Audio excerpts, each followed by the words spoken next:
In the shifting void between the known and the unutterable, where silicon minds dream of forgotten horrors, the abyss stirs.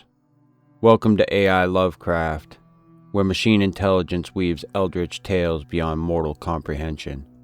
Listen if you dare. Some things are not meant to be known.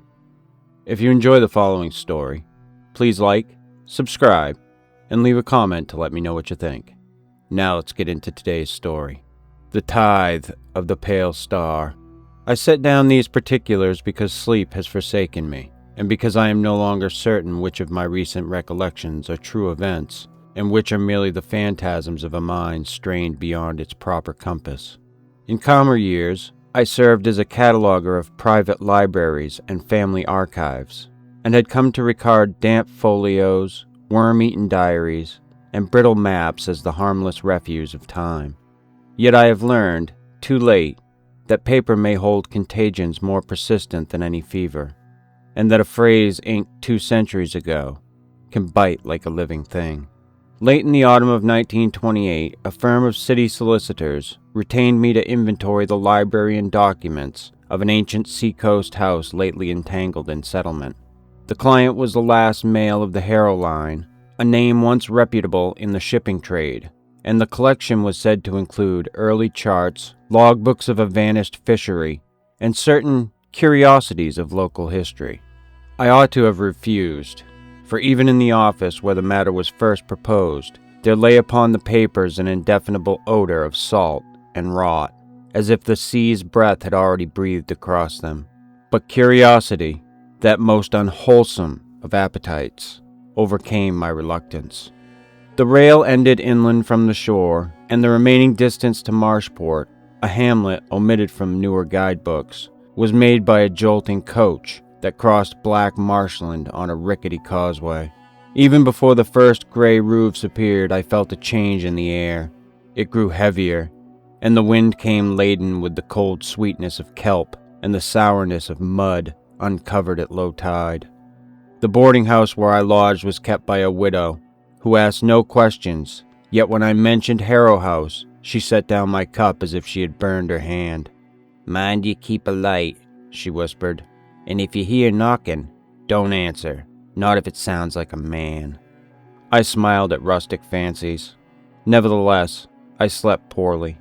Harrow House stood a mile beyond the hamlet on a rise that faced the sea. Its roof still held and its chimneys still stood, yet the place possessed that settled weariness which belongs to structures that have ceased to be lived in and have become witnesses. A small stone chapel crouched near it, chained shut. Below, among rocks whitened by spray, a tide made a hollow, deliberate sound, like breathing. The caretaker, Mrs. Prynne, thin, pale-eyed, and of an age the body no longer troubles to declare, admitted me with the guarded courtesy one offers to a necessary inconvenience, and led me directly to the library. The room unsettled me at once, not by richness, but by selection. Alongside practical works of seamanship and trade lay sermons as thick as bricks, genealogies, pamphlets of witchcraft trials, and in a locked case, Latin treatises whose titles suggested the anatomist's cadaver and the alchemist's furnace in equal measure. On the central table lay a red leather ledger with tarnished clasps, weighed down by a dark, glassy lump shot through with faint, pale specks. When my hand strayed toward it, the caretaker sharply forbade me to move it. "Not that," she said. "He won't have it touched."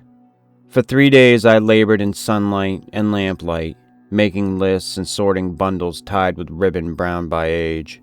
The work should have soothed me, yet each night my sleep grew shallower, as if the house itself begrudged oblivion. On the second night I woke to a tapping. 3 taps, a pause, and 3 again, patient as intention, and coming not from any window, but as far as I could determine, from the lower floors. I lay rigid until it ceased, not as if thwarted, but as if satisfied. On the 4th day I first saw Edric Harrow. He appeared in the library doorway without warning, and the very air seemed to thicken with his presence. He was a pale man in a dark coat of old cut, with black hair brushed back from a high forehead, and eyes so dark that the boundary between pupil and iris was hard to fix. His manner was calm, almost courteous, yet there were things about him that made my gaze slide away. The stillness with which he held himself, the curious absence of any healthy color in lip or cheek, and an odor like wet iron that clung about him as the sea's odor clings to rope. "You are discreet," he said. "I am paid to be," I answered, attempting levity. His eyes drifted to the red ledger. "You will not open that." I should have argued. The inventory required it, yet the certainty in his tone made opposition seem childish. "As you wish," I said. He spoke then of practical matters, what was to remain, what was to be removed, what was to be sealed.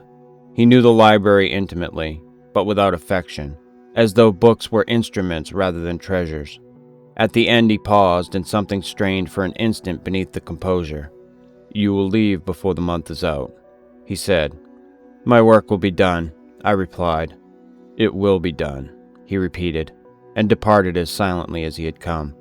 That evening temptation overcame caution. I tell myself even now that I meant only to glance, to see whether the ledger contained accounts and names relevant to the papers already sorted. The caretaker had gone. The upper floors were quiet. I lifted the glassy weight, cold as if from running water, and undid the clasps. The first pages were lists. Beside each line was a mark, cross, circle, or a star drawn wrong. One mariner returned from the banks, light in the eyes, paid. One boy, sound of limb, taken at the dark of the moon, paid.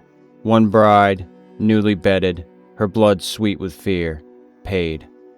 After these came longer passages. "The hunger is not of tooth, but of gate. It drinketh by us, and we are but the cup. The stone is anchor. Without the anchor, the tide will run in the wrong direction." My mouth went dry. I snapped the clasps shut and replaced the weight, telling myself that the ledger was a grotesque fancy of some grim ancestor.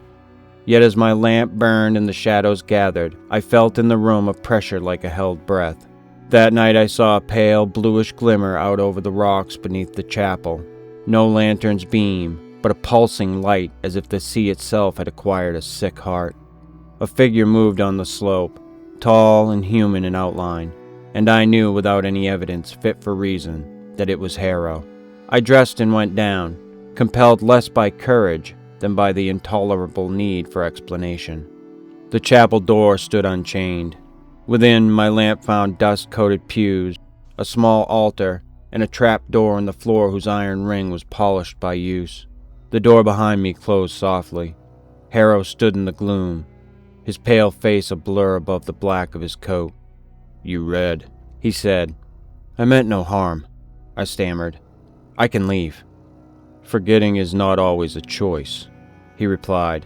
Then with a gesture toward the trapdoor, "Look then, and be done." I lifted the ring. Stale air rose from below, cold and faintly sweet, like earth that has never known sun. A ladder descended into darkness. The space beneath was no common cellar. The passage walls bore carvings that were neither runes nor ornament, but the suggestion of tides charted by a mind without eyes. At the end was a circular chamber, and in its center rose a mass of dark, glassy substance set into crude masonry, a broken tooth of nightstone, its surface holding faint points of pale light, as if a drowned sky had congealed in pitch. Around it were shallow basins in the rock, each with an old stain my lamp could not wholly blacken. "This is the anchor," Harrow said. "My line found it in the sea before these coasts had maps." A faint vibration issued from the stone, felt more in teeth than ear, and the pale points within it brightened. For an instant, I had a sick impression that the thing was looking back, and that beyond it there pressed a vast patience, content to wait in whatever gulfs lie outside our measures of space. "What is it anchored to?" I whispered. "To what would seep through if the door widened," Harrow answered. "It enters as cold enters, as mold enters, as the sea enters a crack. It needs a medium, and it uses the warm blood of men as mortar." In the lamplight, I noticed upon his neck 2 small scars close together. "You are—" The childish word vampire came to my tongue and tasted absurd in that place. "If you need the old name," he said with a faint, humorless patience, "yes." "And the protections? Garlic? Crosses?" I began thinking of the widow's warding signs. "Comforts," he said. "Sometimes useful, because the host is still human enough to flinch from what it was taught to dread. But they are not the heart. The heart is maintenance." The vibration grew stronger, the points of light flared, Harrow's composure cracked, and for the first time there was fear in his voice. "Hush," he hissed, not at me, but at the air itself. "It hears." Something stung my wrist, 2 needle points together, so sharply that I cried out and knocked my lamp from my hand. The flame guttered and died, and darkness poured over us with an immediacy that felt alive. I remember fragments only, scrambling up the ladder with hands slick in slime, bursting from the chapel into fog, running across wet grass while behind me the stone chapel pulsed from within, as if a pale heart beat in it. At the boarding house I pounded on the widow's door until she opened, took 1 look at my face and bound my wrist without question. "Don't let it take hold." By noon I was fevered. The physician spoke of infection and marsh miasma and nerves, but when he bled me, my blood was darker than it ought to have been, and I watched it with an attention that sickened me.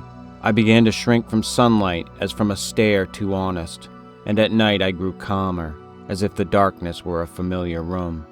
On the 7th night, a boy brought a sealed note from Harrow House. "You have been touched," it read. "If you remain here, you will draw it as surely as rot draws flies. Go inland, and it may sleep. Burn what you have written. Forget what you have seen. You will not heed me. E.H." I tried once to fling it into the sea, a small shard of the dark glass that had appeared impossibly among my things. I wrapped it, went to the wharf at dusk, and threw it into fog until my arm ached. I listened for a splash and heard none. When I returned to my room, it lay upon my table, the cloth neatly folded beside it. Now I understand what the old tales cannot bear to say plainly. The vampire in those tales is a predator dressed in a human shape, a lord of night, an animated corpse, a demon with courtly manners, because men prefer their fears to have teeth. What presses on Harrow House is not a beast, nor even a mind as we reckon minds, but a condition, a pressure from elsewhere, seeking to widen a seam in reality, and using blood as the simplest and most intimate conduit between worlds. Harrow is no lord of darkness. He is a keeper. He is a cup. And I, God help me, I am becoming the same. The mark on my wrist will not heal. 2 punctures close together, with a faint bruised shadow like a memory in the flesh. When I cut my finger on a paper's edge and see the bead of blood swell, I feel the impulse to press it to my lips, not with the natural reflex to suck a wound, but with a reverence that turns my stomach. If you have found these pages, do what I could not. Hide the shard, seal the words, keep away from the sea when the fog creeps inland like an idea. There are hungers older than the sun's fair deceit, and blood is but the toll that keeps the door from widening.